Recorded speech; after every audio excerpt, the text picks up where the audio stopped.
The obsidian spire was a monument to order, a blade of polished black stone and captured starlight thrust into the void, its peak so high that it pierced the shimmering veil of the galactic core's energy nimbus.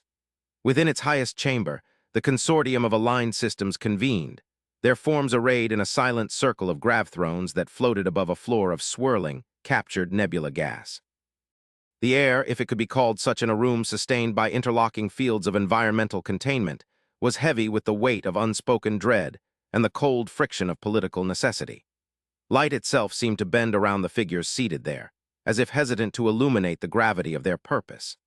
At the center of the chamber, a holographic projection shimmered, its image a source of profound irritation and deepening concern for every being present. It was a ship, but to call it such was a grand overstatement in the eyes of most. It was a derelict, a carcass of a bygone era, a Leviathan-class freighter decommissioned cycles ago. Its hull was a nightmare of mismatched plates, some glowing with jury-rigged power conduits, others dark and cold, scarred by micrometeorites and the slow decay of space. This was the Vestige, and it was humanity's only significant presence in the galaxy. Executor Kalen of the Cathar Imperium watched the projection, his multifaceted eyes breaking the image into 1,000 distinct points of data. His crystalline mind, a thing of pure logic and pattern recognition, found only chaos in its form. It was an affront to every principle of engineering his people held sacred. The Vestige had been a gift, of a sort, a gesture of patronizing welcome to the fledgling human species when they had stumbled into the consortium's sphere of influence. They were a species of bewildering contradictions, biologically fragile yet psychologically resilient, technologically nascent yet philosophically ancient. They had no fleet to speak of, no empire stretching across star systems. They had arrived in cobbled-together ships that barely held atmosphere, asking not for territory or resources, but for knowledge, for star charts, for histories of long-dead civilizations. The consortium, in its infinite and weary wisdom, had granted them associate status and gifted them the decommissioned hulk as a habitat, a place to learn the proper ways of the galaxy. It was a dismissive act, a political footnote. Yet that footnote was now drifting perilously close to the terminus line, the border of the Great Silence. "It is an insult," Archon Vrex of the Vorlag Dominion hissed, his voice a low guttural vibration that resonated through the chamber floor. His scaled form was tense, coiled power evident in every thick muscle. The Vorlag were a species defined by strength, by the clarity of martial order, and the sight of the human's ramshackle vessel offended his very being. They were given a home, a chance to integrate, and instead they squat in that scrap heap, drifting at the edge of oblivion like scavengers. Their presence complicates our strategic deployment. It is a variable we do not need.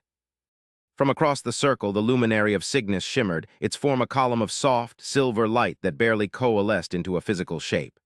"And yet, Archon," its voice was a chorus of harmonious chimes, "the variable persists. It does not retreat. It does not advance. It simply is. Have you considered its purpose?" Vrex snorted, a plume of superheated vapor jetting from his nostrils. "Its purpose is to be an obstruction. The humans are primitives playing with tools they do not understand. They have taken the carcass we gave them and filled it with their chaotic energies, turning it into a blight upon the star lanes. I have seen the energy readings. The ship's core is unstable, a cascade of uncontrolled fission and fusion reactions that defies all safety protocols. It is a bomb waiting to detonate, and they have parked it on our doorstep." Kalen remained silent, processing. Vrex's assessment was, on the surface, correct. The energy signature of the Vestige was unlike anything consortium science could explain. It was not a stable singularity core, nor a contained antimatter reaction. It was a storm, a maelstrom of raw power barely contained within the ship's decaying frame. Their sensor readings were a mess of contradictory data. Pockets of intense heat next to zones of absolute zero gravitic distortions that appeared and vanished at random radiation spikes that should have sterilized the crew 1,000 times over. It was illogical. It was impossible. And yet, it endured. He recalled the first diplomatic exchanges with the humans. Their ambassador, a woman named Eva Rostova, had stood before the consortium, not with the deference of a new species, but with a quiet, unnerving poise. She had listened to their pronouncements, their offers of technological aid and cultural guidance, with a placid expressio. And that Kalen's analytical mind could not parse. It was not submission. It was not arrogance. It was patience. They had accepted the Vestige with gratitude that felt genuine yet somehow hollow, as if they were accepting a child's drawing of a starship. Then they had taken the scrap and disappeared into it, their communications becoming sparse, their intentions opaque. They had spent years simply drifting, observing. The great silence expands, Kalen finally spoke, his own voice a series of precise, resonant tones like crystals striking one another. The anomaly at the terminus line has consumed another system. The Vorlag fleet is massing for a show of force to halt its advance with overwhelming firepower. That is the consensus of this council. The human vessel is a complication, but a minor one. Their presence does not alter our strategy. It should alter our strategy, Vrex countered, his claws clicking on the arm of his throne. We should remove them, forcibly, for their own safety, of course. We cannot allow a primitive race to commit suicide and potentially destabilize a critical military theater in the process. We will offer them transport, and if they refuse, we will seize their vessel. The luminary pulsed with a gentle violet light. To seize a gift is to admit the giver's folly. We gave them scrap Archon. We declared it worthless. If they have found value in it, is that their failing or ours? We look at the vessel and see a failure of engineering. Perhaps they do not see a vessel at all. This was the kind of esoteric pronouncement that drove Rex to near madness. The luminary species had existed for eons, their perspective so vast it often became useless in matters of immediate practical concern. What then do you suggest they see? A piece of art? A philosophical statement? We are facing an existential threat that erases suns from existence, and you speak of interpretation. The silence is not a poem to be understood. It is a weapon to be broken. The central projection shifted. A new image appeared beside the dilapidated human ship, a star chart, vast and dotted with the cold, hard lights of consortium systems. At one edge there was a patch of utter, perfect blackness, a hole in the fabric of the cosmos that seemed to drink the light around it. It was not empty space, it was an absence, a null field that was growing, slowly, inexorably. This was the great silence. A fleet of Vorlag icons, sharp and aggressive, was positioned before it, a line of defiance drawn in the void. And near that line, a single, ambiguous icon marked the location of the vestige. Kalen felt a tremor in his crystalline structure, a resonance of deep unease that was the closest his species came to fear. The silence was an affront to logic itself. Where it passed, everything ceased to be. Not destroyed, not converted to energy, but simply gone. Information, matter, energy, causality, all of it was erased. The consortium's greatest minds had studied it for cycles and had produced nothing but theories that bordered on mysticism. They had no understanding of its origin, its nature, or its intent, if it even possessed one. Vrex's solution was the only one his species could conceive of, to meet the unknown with overwhelming, undeniable force.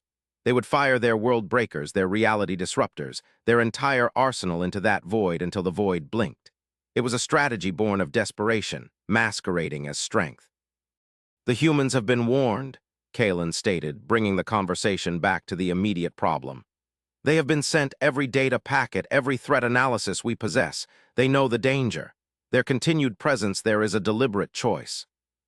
A choice born of ignorance, Vrex spat. They cannot comprehend the scale of this. Their species has barely mastered interplanetary travel. They think of stellar phenomena in terms of storms and radiation. They cannot conceive of a force that unmakes existence itself. Can we? The luminary chimed softly, a question that hung in the sterile air like a mote of dust, small but impossible to ignore. The silence that followed was profound, deeper even than the void between worlds. In that quiet, Kalen considered the humans again. He had accessed their cultural archives, a chaotic, contradictory repository of information that was as fascinating as it was horrifying. They were a species that had perfected the art of self-destruction, and yet somehow had endured. They waged wars of extermination over matters of philosophy and belief, yet they created art of such sublime beauty that it could make a Cathar's logical mind experience a feedback loop of pure, unanalyzable awe. They were capable of the most profound cruelty and the most breathtaking compassion. They built cathedrals and concentration camps. They were a paradox. And this paradox was now embodied in that ship. They were given scrap, the unwanted refuse of a superior civilization. The Consortium had expected them to strip it for parts, to perhaps build a few smaller, more conventional vessels. Or maybe they had expected it to fail, for the unstable systems to collapse and rid them of the human problem quietly. But the humans had done neither. They had inhabited the wreck, made it their own, and they had renamed it. The Consortium archives still listed it as the vestige, but the humans' own sparse transmissions referred to it by a different name. They called it the Resolve. Kalen's thoughts were interrupted as a new alert flashed across the central display. It was a communication request from the human ship. It was not a plea for help, nor a demand for an explanation. It was a simple, formal request for a direct channel to the Consortium Council, to Ambassador Eva Rostova. Vrex's form swelled with indignation. The audacity! They ignore our warnings and now they demand an audience? On whose authority? On the authority of a people who have chosen to stand at the edge of the abyss, the luminary replied, its light flaring with an intensity that suggested a deep, resonant emotion. I believe we should listen. Kalen considered the request. His logic dictated that any new data from any source was valuable when facing an unknown. The humans were an anomaly, their ship was an anomaly, and they were positioned at the precipice of the greatest anomaly the galaxy had ever known. To ignore them would be an act of willful ignorance. I concur with the luminary, Kalen said, his voice cutting through Vrex's simmering rage. Open the channel. The nebula gas on the floor swirled and the holographic image of the scrap ship solidified. A moment later, the image of a human female appeared beside it. Ambassador Eva Rostova. She looked just as she had during her first appearance before them. Her hair was dark, her skin pale, her eyes a deep, unreadable brown. She wore a simple, dark uniform devoid of rank or adornment. Behind her, the bridge of the Resolve was visible. It was not the clean, sterile environment of a consortium vessel. Wires and conduits snaked across the bulkheads, displays flickered with chaotic streams of data, and the crew members moved with a calm, focused intensity that seemed at odds with their chaotic surroundings. Consortium Council, Rostova said, her voice clear and even betraying no hint of fear or urgency. I thank you for accepting this communication. Archon Vrex leaned forward on his throne, his shadow falling across the chamber. Ambassador, your presence at the terminus line is unauthorized and ill-advised. We have sent you multiple warnings. For the final time, I order you to remove your vessel from the operational theater. We are about to commence a military action of unprecedented scale. Rostova's expression did not change. It was a mask of serene neutrality. We received your warnings, Archon Vrex. We understand your concern and your intended course of action. It is why we are here. To observe your own extinction? Vrex sneered. A foolish endeavor. No, Rostova replied, and for the first time a flicker of something, pity perhaps, or sorrow, crossed her features. We are here because your course of action will fail, and its failure will be catastrophic. A wave of disbelief washed through the chamber. Even Kalen, for all his attempts at dispassionate analysis, felt a jolt of shock. A representative of a species that had yet to build a single stable wormhole gate was telling the combined might of the galaxy's oldest empires that their strategy was doomed. It was a level of arrogance that was almost sublime. Vrex let out a low, dangerous laugh. Your species uses chemical rockets and fission reactors, Ambassador. You have no understanding of the forces we command. Our fleet will project a null causality field that will halt the anomaly's advance. We will fire weapons that unbind the fundamental forces of the universe. We will tear that void apart, atom by atom. You speak of fighting a shadow with a sword, Rostova said, her voice remaining impossibly calm. You cannot destroy an absence. You cannot wage war on a concept. The Great Silence is not an enemy fleet. It is not a weapon. It is a state of being, or rather a state of non-being. It is the final, inevitable conclusion of entropy, a place where the universe has forgotten itself. Every weapon you fire into it will simply cease to exist.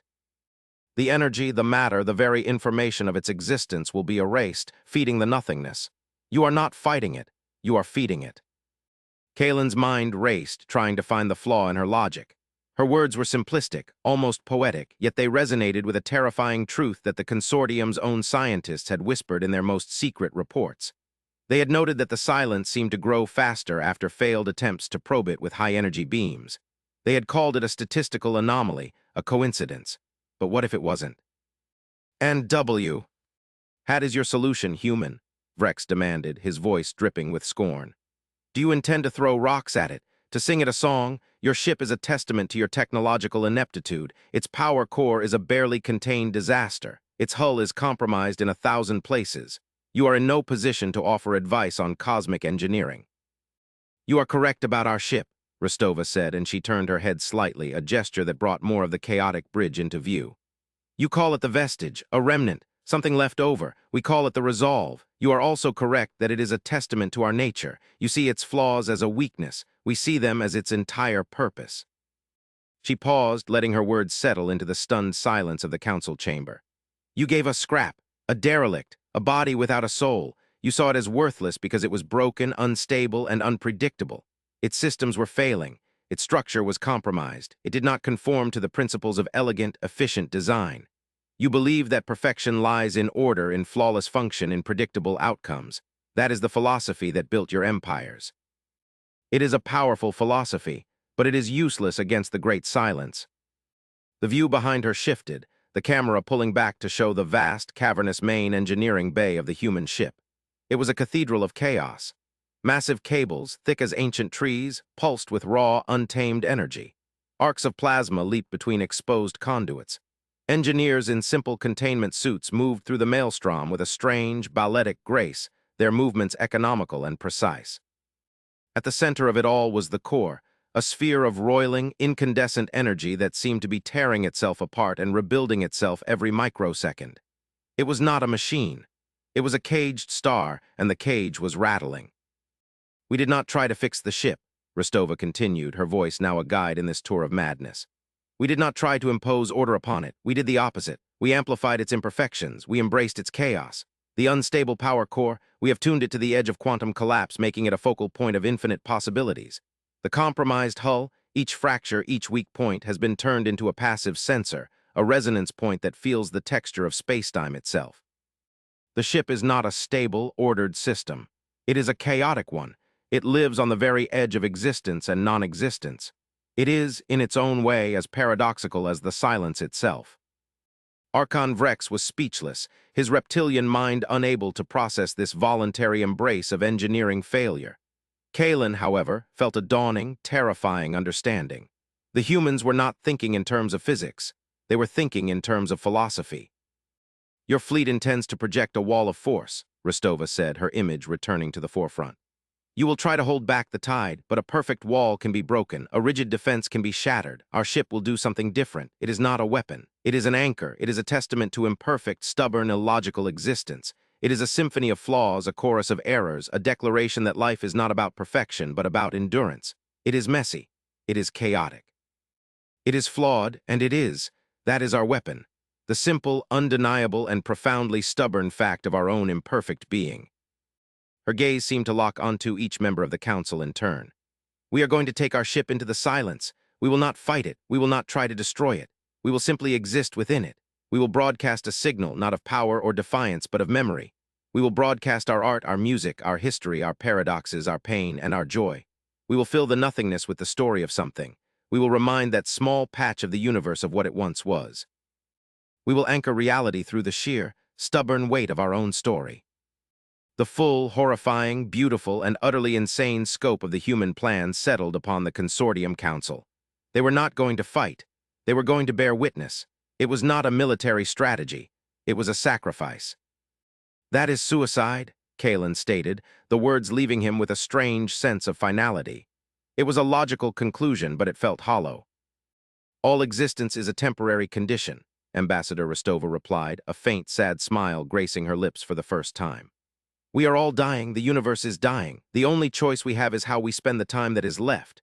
Do we rage against the dying of the light, or do we become a light for others to see by, however briefly? We have made our choice. We wanted you to understand it, not to ask for your permission, but to offer you an explanation. That is our way.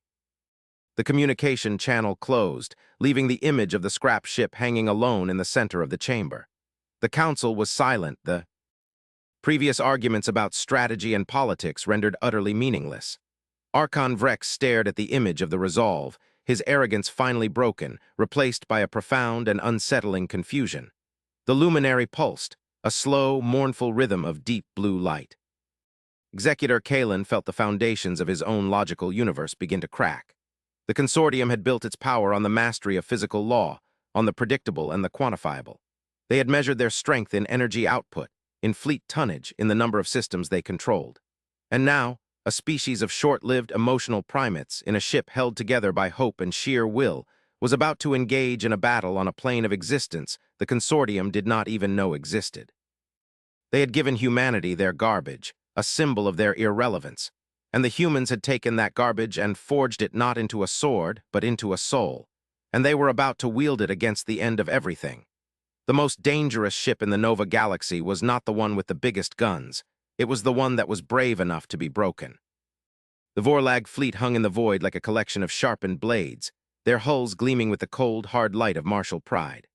Thousands of ships, from nimble destroyers to planet-sized dreadnoughts, formed a perfect battle line before the encroaching darkness. From the command deck of the indomitable Will, Archon Vrex watched the great silence, his heart, a thing of cold reptilian blood, for once pounding with an unfamiliar rhythm of uncertainty. The silence was larger up close, more absolute. It did not reflect light. It did not emit any radiation. It was a perfect sphere of non-existence, and looking at it felt like staring into the eye of a dead god. His sensors, the most powerful in the known galaxy, returned nothing but static, a frantic, meaningless scream of data that signified a total breakdown of physical law. Beside the Vorlag armada, the fleets of the other consortium members held their position, a united front of technological might.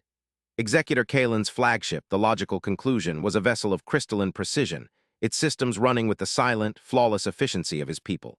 Yet even here, on a bridge that was the pinnacle of Cathar engineering, a subtle hum of anxiety pervaded the crew.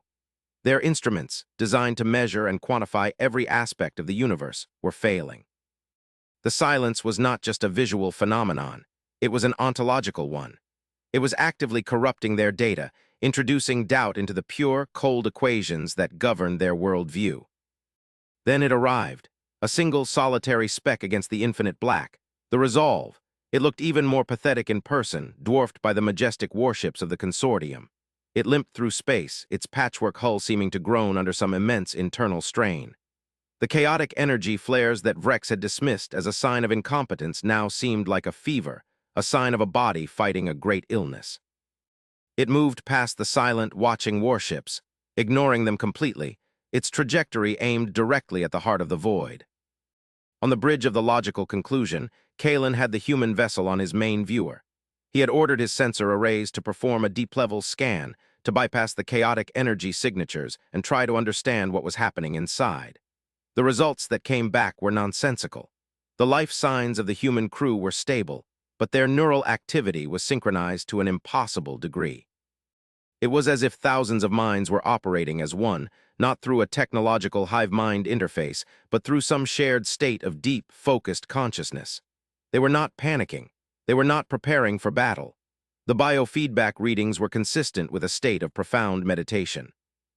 Archon Vrex, Kalen transmitted, his voice steady despite the tremor in his core structure. The human ship is not deviating from its course. It is proceeding into the anomaly. I see that, Executor. Vrex's voice crackled back, tight with restrained fury and a confusion he could not conceal. Let their foolishness be a lesson. We will hold the line. Prepare the null causality projectors. On my mark. Kalen watched the human ship. It was now at the very edge of the silence, the boundary between what is and what is not. For a moment it seemed to pause, a final, quiet breath before the plunge. Then a new energy reading bloomed from it, something his sensors struggled to even classify. It was not a weapon discharge. It was not a shield. It was a broadcast, but it contained no tactical data, no communication protocols. It was a stream of pure information, unstructured and complex. On his console, his analytical engines tried to parse it. The data was not code. It was music, haunting melodies, complex harmonies, soaring vocal arrangements. Then came images, in tings of light and shadow, sculptures of impossible grace, moving pictures that told stories of love and loss, of tragedy and triumph. Then came language, poetry, philosophical texts, the recorded voices of long-dead orators speaking of freedom and sacrifice. It was the sum total of a species' soul, compressed into a single, defiant broadcast. The resolve touched the edge of the great silence. There was no explosion, no flash of energy. The ship simply began to dissolve. The patchwork hull seemed to lose its cohesion, the light from its pulsing conduits smearing and fading. It was like watching a painting dipped in water, its colors running, its form blurring into an indistinct shape. The ship flickered, phasing between reality and nothingness, its presence becoming a quantum uncertainty. Kalen's sensors screamed, unable to resolve a definite state. The ship was both there and not there. Vrex watched, his claws digging into his command throne. He had expected an explosion, a catastrophic failure of their unstable core. He had expected to be vindicated in his dismissal of them. He did not expect this quiet, graceful, horrifying dissolution. "They are gone," one of Rex's bridge officers reported, his voice hushed. "The vessel has been erased." But it had not been. Just as the last ghostly image of the Resolve faded from view, a single point of light appeared deep within the blackness. It was faint at first, a tiny pinprick in the oppressive void, but it was steady. It was a light of pure, unwavering white. The human ship was still there. It had passed through the veil. And the broadcast continued. It was stronger now, clearer, as if the ship had found a new medium through which to transmit. The music, the art, the words, they poured out of the silence, no longer as electromagnetic waves, but as something more fundamental. It felt as if space-time itself was vibrating with the human story. The melody was now imprinted on the gravitic fields. The poetry was echoing in the quantum foam. Then the impossible happened. The forward edge of the great silence, which had advanced with the slow, inexorable certainty of cosmic law for millennia, stopped. Its perfect spherical boundary shuddered, the line between being and unbeing wavering as if in confusion. It did not retreat, but its relentless expansion was halted, held in check by a story. On the bridge of the indomitable will, there was a stunned silence. Archon Vrex stared at the single point of light, his entire martial philosophy, his lifetime of belief in the supremacy of force, crumbling into dust. They had brought the greatest arsenal in galactic history to this battle, and it was useless. A species of primitives in a broken ship had succeeded where his entire civilization would have failed, and they had done it not by fighting, but by remembering. What is this?" his tactical officer stammered. "What have they done?" Vrex did not answer. He was listening to the music that now seemed to fill his mind, a sad, beautiful melody that spoke of a resilience he could not comprehend. Kalen, on his own bridge, finally understood. He looked at the readings from the boundary. The human ship was acting as a singularity of narrative. It was projecting a coherent reality, a bubble of existence defined not by physical laws, but by the power of its own self-awareness. The chaos of its systems was the very thing that allowed it to interface with the unreality of the silence. It was an island of stubborn, flawed meaning in an ocean of absolute zero. The consortium had tried to build a dam of steel and energy. The humans had built a lighthouse. "All ships," Kalen broadcast, his voice ringing with a newfound authority that cut through the confusion of the assembled fleets. "Do not fire. I repeat, do not fire your weapons. The humans have stabilized the boundary. Our interference could disrupt the delicate balance they have achieved." He turned to his communications officer. "Open a channel to all fleet commanders and patch me through to the luminary." The ethereal form of the luminary of Cygnus appeared on his screen. It was glowing with a brilliant, golden light, a color Kalen had never seen it emit before. "You see it now, Executor Kalen." The chimes of its voice resonated with profound vindication. "The nature of their power." "I see it," Kalen replied, his own voice humbled. "We saw a broken tool. They saw an instrument. We measure strength in the capacity to destroy. They measure it in the capacity to endure, to create, to mean something. We were preparing for a war, but this was never a battlefield. It was a test of existence itself, and we did not understand the question." "Their signal is weakening," the luminary noted, a trace of concern in its tone. "The vessel is holding, but the strain is immense. One ship, one crew against an eternity of nothingness. It cannot last forever." Kalen looked at the fleets arrayed before him. They were instruments of destruction, magnificent and terrible, but perhaps, just perhaps, they could be used for something else. "Their signal," Kalen mused, his mind working faster than it ever had before. "It is a broadcast, it is information. Information can be relayed, it can be amplified." He accessed his ship's communication systems, his crystalline fingers flying across the console. "Archon Vrex," he transmitted, his voice now hard with purpose. "The human ship is acting as a signal beacon. Its broadcast is anchoring reality at the boundary, but its signal is localized. We have thousands of ships here. We can form a relay network. We can take their signal, their music, their art, their history, and we can amplify it, broadcasting it along the entire perimeter of the silence. We can reinforce their anchor." There was a long pause from the Vorlag flagship. Vrex was at war with himself, his pride wrestling with the undeniable truth before him. To accept Kalen's plan was to admit his own way was a failure. It was to admit that the primitives he had scorned were now their saviors. "Your orders, Archon?" his first officer prompted, his voice hesitant. Vrex looked at the single, defiant point of light. He heard the faint echo of a human song in the back of his mind. He was a warrior, and his purpose had always been to protect his people. He had been prepared to die for that purpose. The humans, it seemed, were too. They were just doing it better. "Do it," Vrex commanded, his voice a low growl of capitulation and reluctant awe.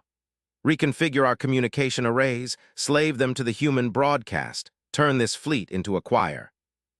The order rippled through the consortium fleets. On thousands of bridges, engineers scrambled to recalibrate systems designed for transmitting targeting data and battle commands. They were now being tasked with relaying poetry. The massive energy projectors of the dreadnoughts, once meant to crack planets, were retuned to broadcast symphonies. The entire military might of the consortium, a force that had conquered star systems and brought entire civilizations to heel, was transformed into the largest amplification system ever conceived. One by one, the ships of the fleet began to broadcast. The human signal, once a solitary voice, was now joined by a chorus of thousands. The story of humanity, its struggles and its triumphs, was now being sung by the collective voice of the galaxy's oldest empires. The boundary of the great silence, which had wavered before, now solidified. The shuddering stopped. A clear, stable line was drawn in the void, a wall made not of energy or matter, but of shared meaning. Kalen watched the data streams, a feeling of profound, logical satisfaction washing over him. It was elegant. It was beautiful. It was a solution he could never have conceived of, yet now that he saw it, it was the only one that could have ever worked. They were not destroying the silence. They were containing it. They were holding back the end of the universe with a song. A new communication came through, this time from deep within the void. It was faint, distorted by its passage through the boundary, but it was unmistakably the voice of Ambassador Rostova. "Consortium fleet, we are detecting your relay. Your amplification is stabilizing the field. We were not sure this would work. We were prepared." Her voice trailed off, thick with an emotion that Kalen's translators labeled as a combination of exhaustion, relief, and gratitude. "We understand, Ambassador," Kalen replied, speaking for the entire consortium. "We are with you. Your resolve has become our own." For a long time, there was only the sound of the broadcast, a symphony of two cultures, one ancient and powerful, the other young and fragile, united in a single, desperate act of existence. An alliance had been forged, not in a treaty room or on a battlefield, but here, at the edge of forever, in the shared duty of holding back the dark. And then something new happened, something that changed everything once again. From the deepest, darkest heart of the great silence, from a point far beyond the human ship, a signal answered back. It was not human. It was not from any known species in the consortium. It was impossibly ancient, structured with a mathematical and philosophical complexity that made the consortium's most advanced communications look like children's drawings. It was not a response to the consortium's amplified broadcast, but to the original pure signal from the resolve. It had ignored the loud, powerful chorus and answered the quiet, lonely voice. The signal was not hostile. It was not a threat. It was a message. Kalen's translation engines, the most sophisticated in the galaxy, struggled to comprehend its meaning, the concept so alien, so vast that they had no linguistic or philosophical equivalent. But slowly, fragments began to resolve into comprehensible thought. On the main viewscreen of the logical conclusion, the enslated text began to appear. It was just a few lines, but each word landed with the force of a supernova. "We hear the story. It is a good one. We have been listening for so long. The silence is not an end. It is a filter. It is a test, not of strength, but of meaning. You are the first to pass. You are the first to answer the question. The gate is now open. We are waiting." A profound, galactic silence fell over the fleet, far deeper than the one they had been fighting. Every being on every bridge stared at the message, the implications so staggering that they shattered all previous understanding of the universe. The great silence was not an enemy. It was a lock, and humanity, with their scrap ship and their stubborn souls, had just found the key. Kalen looked from the message on his screen to the single point of light that was the resolve, still burning brightly in the void. They had faced the end of everything and had discovered a new beginning. The humans had not just saved them from an existential threat. They had revealed that their entire conception of existence was a prelude, a prologue to a story so much grander than they could have ever imagined. He felt a new kind of resonance within his crystalline form, something beyond logic, beyond analysis. It was awe. He was Executor Kalen of the Cathar Imperium, a leader of one of the galaxy's most powerful civilizations. And in that moment, he felt like a child looking up at the stars for the very first time. The universe was not smaller than they had thought. It was infinitely, terrifyingly, wondrously larger. And humanity, the newcomers, the primitives, the dwellers in scrap, were the ones who would lead them into it.